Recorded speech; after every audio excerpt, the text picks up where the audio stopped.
Ankleshwar જીઆઈડીસીમાં notified area Bhajap દ્વારા તિરંગા યાત્રાનું આયોજન કરવામાં આવ્યું હતું, જેમાં મોટી સંખ્યામાં લોકો જોડાયા હતા। સ્વતંત્રતા પર્વની ઉજવણીના ભાગરૂપે ઠેર ઠેર તિરંગા યાત્રાનું આયોજન કરવામાં આવી રહ્યું છે, જેના ભાગરૂપે અંકલેશ્વર જીઆઈડીસીમાં નોટિફાઈડ એરિયા ભાજપ અને લાયન્સ સ્કૂલ દ્વારા તિરંગા યાત્રાનું આયોજન કરવામાં આવ્યું હતું, જેમાં અંકલેશ્વર નોટિફાઈડ એરિયા ભાજપના પ્રમુખ જય તેરૈયા, EIA પ્રમુખ વિમલ જેઠવા, મામલતદાર કરણસિંહ રાજપૂત, શાળા પરિવાર અને વિદ્યાર્થીઓ મોટી સંખ્યામાં જોડાયા હતા। વિદ્યાર્થીઓ હાથમાં તિરંગા સાથે વિવિધ વિસ્તારોમાં ફરી રાષ્ટ્રભાવના ઉજાગર કરી હતી।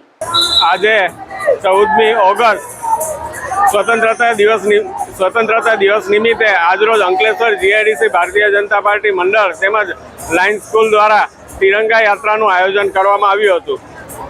દેશ પ્રેમ અને જે શહીદોએ બલિદાન આપ્યું છે તેને આજે યાદ કરી અને શહીદોની જે પોતાના પ્રાણ ન્યોછાવર કરીને ભારત દેશને આઝાદી આપવામાં જેમનો સિંહ ફાળો રહ્યો છે તેમના બલિદાનને યાદ કરવા માટે આજે તિરંગા યાત્રાનું આયોજન કરવામાં આવ્યું હતું। તેમાં મોટી સંખ્યામાં અંકલેશ્વરની રાષ્ટ્રપ્રેમી જનતા તેમજ લાયન્સ સ્કૂલના બાળકો તેમજ લાયન્સના મેમ્બરો અને ભારતીય જનતા પાર્ટીના તમામ મેમ્બરો હાજર રહ્યા હતા અને ખૂબ મોટી સંખ્યામાં આજે આ તિરંગા યાત્રા યોજાઈ હતી।